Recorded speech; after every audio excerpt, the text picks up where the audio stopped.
There are 4 endings to Hollow Knight Silksong. That's not actually true, but there are 4 times when the credits roll. On the real, one of these endings is a fake out lead up into another ending, which we could maybe call the game's true ending.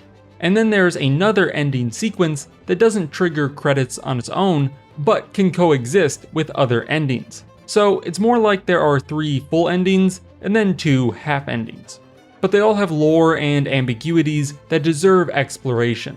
So that's what we are going to do here. I'm Mad Luigi, and join me as we explore and explain every ending in Hollow Knight Silksong. The standard ending to Silksong is the vanilla end to the game's second act. We can call it the Weaver Queen ending.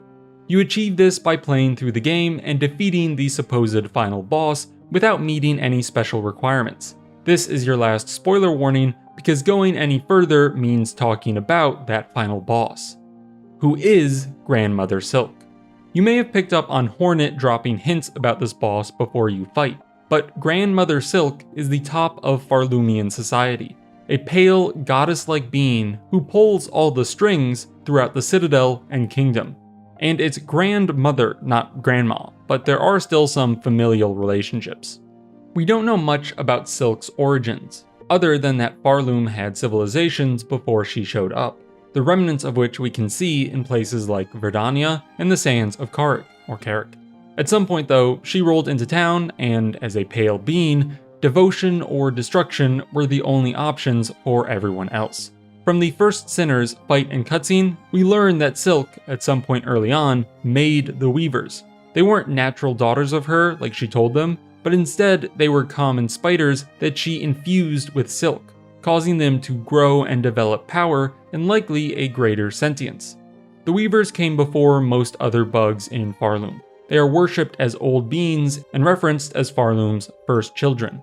We learn from the first Sinner that the Weavers eventually rebelled against Silk, maybe motivated by learning the truth of their creation, that they weren't really divine daughters. But it's hard to place exactly when or how this rebellion happened. The Mask Maker tells us that the Weavers are the ones who built the Citadel, and that it serves as both a church and a cage. The Weavers used the Citadel as a giant musical trap to put Silk to sleep and become the rulers of Farloom. Did the Weavers desire the power of rule? Were they bitter from the revelation about their fake origins? Or were they scared of subjugation by Silk, a pale god? From what I can tell, it could be a mixture of all of the above. Somehow, the Weavers went from lifted up daughters to rebel cells in their weave nests, coming up with plan after plan to trap their supposed mother. Eva is one of these plans, a failed attempt to mimic the divine, and she recalls how the Weavers were trying to wrest their freedom, which speaks to the idea that, despite being daughters, they feared the subjugation of their pale mother. Eventually, despite the Citadel working to some degree to put Silk to slumber, the Weavers were ousted. The first Sinner was trapped, other Weavers fled from Farloom, and control of the Citadel shifted to the Conductors and other top bugs.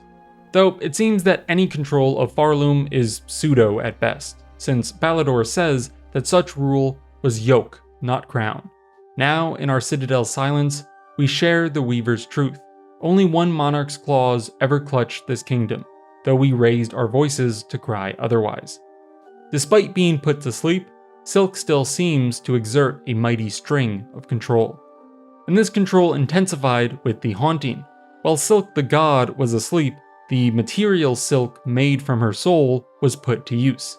The Materium says that this substance can be used to heal wounds, extend life, and weave powerful runes. The bugs of Farloom had a party with this, cracking open their skulls to add silk and extend their lifespans. Dying was made a religious crime when bugs could be made to live forever to eternally work and serve the Citadel.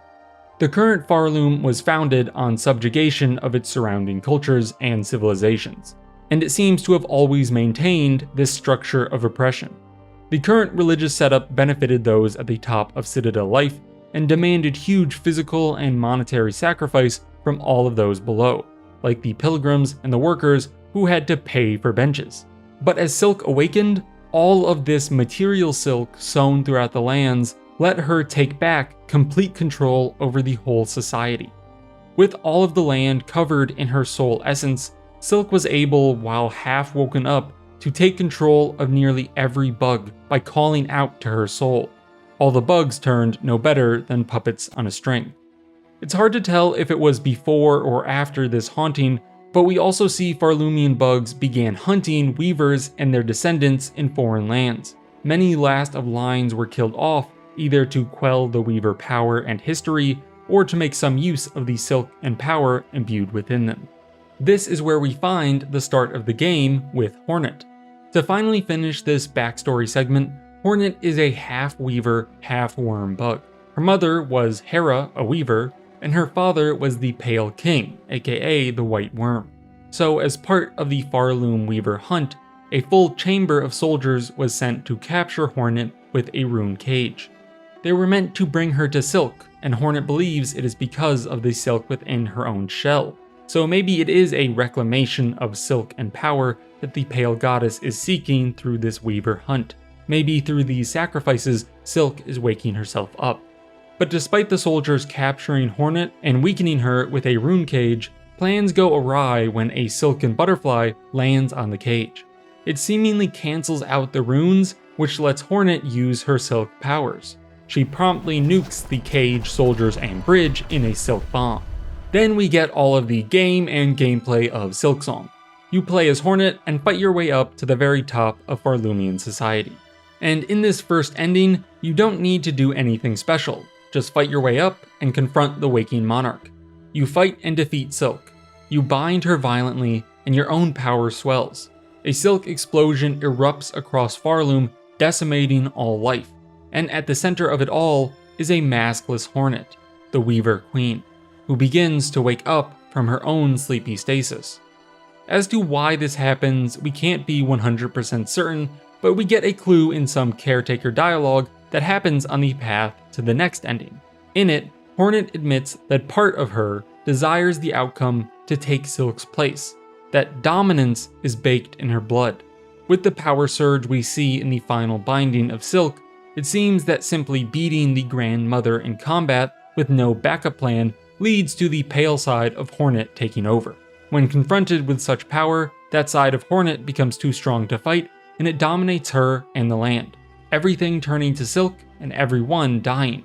All for Hornet to become queen, to rule over a silken graveyard, and maybe to grow into something even more powerful.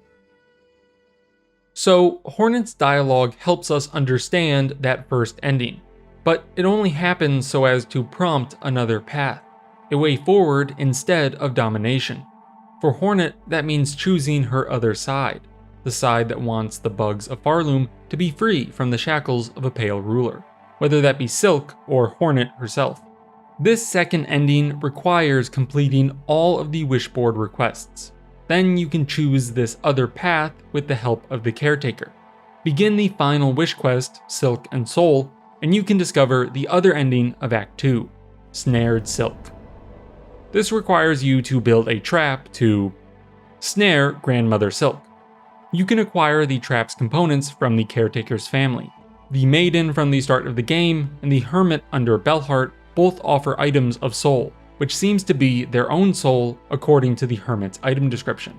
A final contribution can be found in Bilewater, which the caretaker says is the soul of his cousin who went to the swamps to scheme a rebellion against the Citadel. It didn't work out because Bilewater sucks. The souls seem to power this snare, but the actual mechanism behind it comes from the weavers. In Weavenest Alta, we can find the Snare Setter, a tool which traps foes with silk runes. If we needle in here, we can hear the feelings of the weavers who created this trap, to keep us free, to bind her tight. The weavers definitely felt Silk's domination as a barrier to their freedom. Finally, with Silk and Claw, Hornet helps the caretaker create the trap, and then it is set. Imbued with the power of the caretaker's family and the craft of the weavers, it supposedly has enough strength to quell a god. Once more, head up to the top and defeat the pale god, Grandmother Silk. Except this time, at the fight's end, you can either bind Silk or play the needle in. Doing the latter activates the trap, revealing the blackness of the void. the polar opposite to the soul and silk of pale beings. If you played the original Hollow Knight, you will likely be familiar with this entity and its general opposition towards light, godlike beings, and an overall desire to claim all existence. Presented with a weakened Silk, the Void's tendrils reach out to grab her, and she in turn grabs Hornet, intending to take her down too. But at the last second, Lace, the artificial daughter that Silk constructed out of Silk, attacks her mother, freeing Hornet and taking her place. Silk and Lace are absorbed by the Void, and the trap closes with a shock that ripples through the kingdom.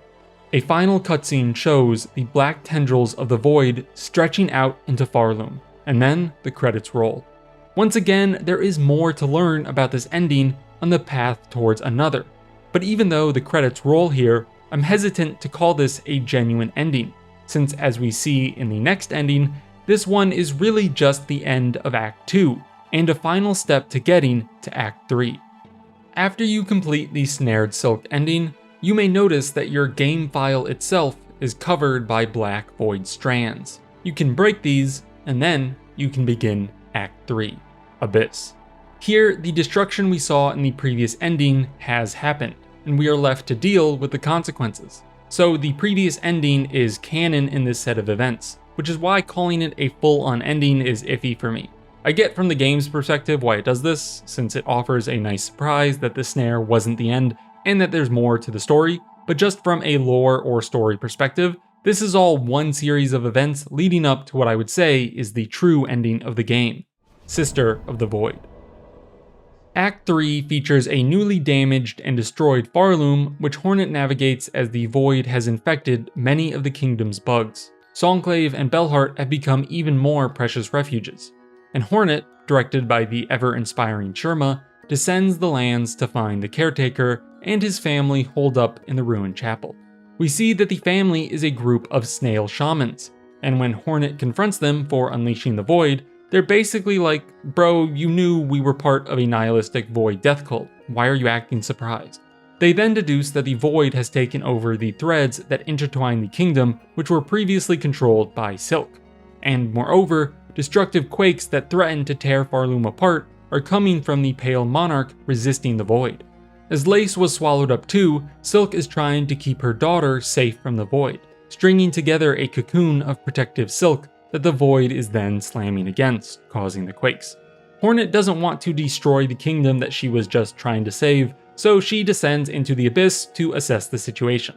An apparition of Lace appears at the Void Lake to bicker with Hornet, claiming victory because she denied Silk Hornet's strength. So it does seem like Silk wanted to absorb the Weaver's silk and strength, like we suspected before. So after some situational assessment, Hornet comes up with a plan. She aims to have the snails reach into her memory and bring out the delicate white Everbloom flower, which has the power to resist the Void. To do this, the snails tell her that she needs the ancient hearts of Farloom to provide enough power for a spell. So she goes and collects them from the memories of the champions of Farloom's periphery, whose cultures existed before or outside of Silk's reign. With the hearts collected, Hornet begins the spell with the shamans, delving deep into her soul and memory. In this sequence, we see how the Weavers tested her and wished for Hornet to become a queen to usurp Silk. Her mother, Hera, tells Hornet that if she forgoes that path of rule, another hope may rise. And after a sequence of training with her mentor, Vespa, finally Hornet speaks with the White Lady, having come to understand the wishes of these three queens, all desiring to create a better world. Throughout her long life as part godlike worm, Hornet has come to better appreciate the desires of those who guided her life, and she has found herself in a similar position, wreaking havoc on a kingdom as she tries to save it. Not too unlike her father, the Pale King. As Hornet came to understand the White Lady, the Queen reveals the Everbloom to her, speaking consciously aware of the memory state. The Everbloom is the first light, and only means to resist the Void, which is forever linked to their family. The lady then gives the flower to Hornet and tells her to burn free from the sad fate which befell Hallownest and the White family. From this, we could maybe take that a better future might be possible for Farloom. Hornet awakes with the pale flower, and the snails are dead. their lives taken to cast the spell. Returning to the abyss, and after a final chat with Lace's apparition, Hornet plunges down into the Sea of Black, to Lace's Palace of Drowning. She has no time for Lace's theatrics, says STFU, and affirms herself to face the void, the being which has haunted and influenced so much of her life, whether in Hallownest or here in Farloom. She resolves to fear it no longer. The flower protects Hornet on her dive, and then she finds a void-wrapped cocoon. Silk is strung up, and Hornet fights Lost Lace, a void-amplified version of her previous self. We fight through a battle of black goo, and upon winning, the void is eventually repelled from Lace. The cocoon weakens throughout the fight, and especially now at its end. As this happens, Hornet speaks to Silk, likely telling her to help save Lace, and Silk obliges, showing her devotion to her daughter and giving Hornet the last of her life force to let them try and escape the void. With the Everbloom and Silk's power, Hornet makes a valiant effort to escape, but the void is simply too much. Spider and Silk are left trapped, floating in the black void, but right before we see them consumed, a familiar slashing scraps the void arms to bits. Hornet awakens to see none other than her half-brother and the protagonist of the first game, the Knight, along with an army of shades. The Knight must have retained some sense of self in the void, or it otherwise maintained the bond it had with Hornet, and out of this recognition, it protected her from the void's destructive nature. The two siblings share just a moment of awareness to each other, and then Hornet passes out. The Knight carries both Hornet and Lace up to outside the void, making sure they get out safely. After some time, they begin to wake up, and Hornet stares plainly at Lace's post almost getting void swallowed chuckles. The achievement for this ending, Sister of the Void, reads, defeat Lost Lace and free Farloom. So it seems that Farloom is not only saved from the destruction of the void, but it is also freed. Freedom has been a big theme throughout this game, as well as a motivation for a lot of its characters. The bugs of Farloom were oppressed by the Citadel and its religious order. The neighboring civilizations were subjugated by Silk and/or the Weavers. And the Weavers, who set themselves up as rulers, were never free from Silk, and neither were the bugs who took over after them. And of course, during the game, most of the bugs we encounter are fully controlled by Silk and her haunting. Hornet herself begins the game in a cage, and she ends it in another one if you get the base ending, Weaver Queen. Freedom is the out-of-reach hope of Farloom, or out of reach until now. In a way that seemed impossible for Hallownest, Hornet seems to have been able to grant Farloom freedom. No longer under control of a Pale Monarch or Weaver Queen, or at threat of destruction by the Void, it seems that the land, no longer a kingdom, can begin anew.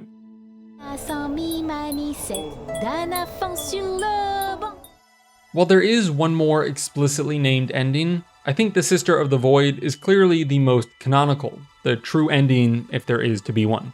And there's a way to get even more true canonical content. So before explaining the final other ending, which seems more of a what if to me, let's talk about Mr. Mushroom. Another returning character from the first game, Mr. Mushroom, or the Herald as Hornet calls him, can be found throughout Farloom. I believe only in Act 3. Finding his mushroom spores and playing the Needlin will cause Mr. Mushroom to appear from the ground, usually in mid-conversation, waxing something poetic or philosophical. Hornet urgently tries to talk to the fungus at each occasion, but is unable to get any real response.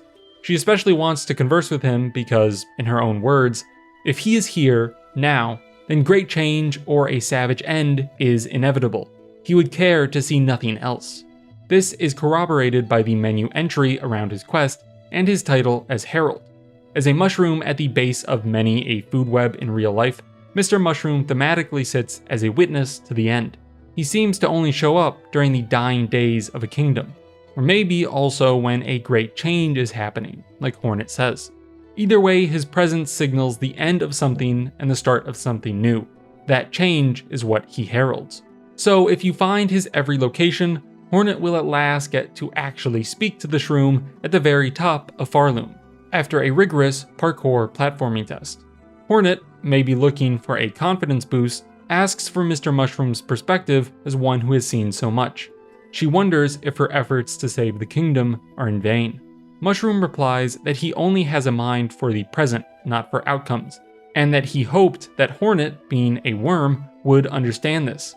He then leaves, hoping that Hornet will one day come to know the joy of the path, as opposed to the destination. Maybe this is some straight developer talk to the audience from Team Cherry, too.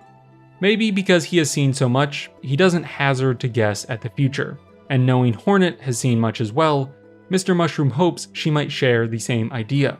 But in general, Mushroom seems more like an observer, a witness, and Hornet, whether in Hallownest or here in Farloom, takes a more active role, trying to safeguard or save a dying land. So it's understandable why she has more impetus to care about the actual outcome than Mr. Mushroom. But maybe Mushroom's words are still a positive sign. That the outcome is uncertain means that it is not necessarily going to turn out like Hallownest. Hornet can hope for a better end. So this quest and dialogue give us some extra content. But after Mushroom leaves, our ending continues as normal with what we saw before. Only after we get through the ending do we get an extra cutscene on the surface of Farloom. Mr. Mushroom rockets out of the ground as he did from Hallownest, and we get a to be continued. Considering what Mushroom says about Hornet maybe summoning him again, maybe there is more in the story for Hornet in the future. In any case, this extra scene is likely to be taken as canon, but it doesn't give many new details about the lore or things in Farloom. Like Mr. Mushroom prefers, it simply is, and we can appreciate the possible futures it may herald. And before leaving this section, I will note that after the parkour and mushroom quest finale, you can explore the surface of Farloom. Aside from some basic bugs, there is an abandoned town. Playing the Needlin will reveal that the bugs from here were beckoned and seduced to head down to Farloom by the Weavers, further painting the picture of a society built on bringing others into its fold to serve as its exploitable base, and that the Weavers got up to a few actual sins beyond just their supposed apostasy. So far, we have 2 formal endings, as well as a partial ending that serves as a step to another one, and an extra end scene. That leaves us with one final full ending, and I would be shocked if anyone got this without data mining, looking at the achievement list, or seeing someone else do it first. To achieve this ending, all you have to do is defeat Silk while cursed by the Twisted Bud, an item you find in Bilewater that is part of the Rite of Rebirth quest. I can't imagine who got cursed and said, let me go beat the final boss before I do anything else. Defeating Silk in this cursed state will cause the parasite in Hornet to take over the Pale Goddess, and we then see both Silk and Hornet, as well as the whole arena, being turned into wooden fuel for the metamorphosis of a new creature. It's a short, spooky ending, but we can find more info to speculate on if we look more closely at the Twisted Bud. This bud is essentially a plant or vine baby. It even cries in the menu. Bringing it to Greyroot in Shellwood, Hornet says yes to help with the quest without knowing what that means, and she is promptly attacked right after. She wakes up among roots and petrified bugs in the Chapel of the Witch. Not only that, Hornet is now cursed, unable to heal herself or use more than the smallest amount of silk. Returning to Greyroot's home, we find the snake root creature petrified as wood, frozen in the position they attacked Hornet in. If you then head to the outcast doctor Yarnaby, Hornet says that the curse is from being host to an infestation that is attempting to wrest control of her shell.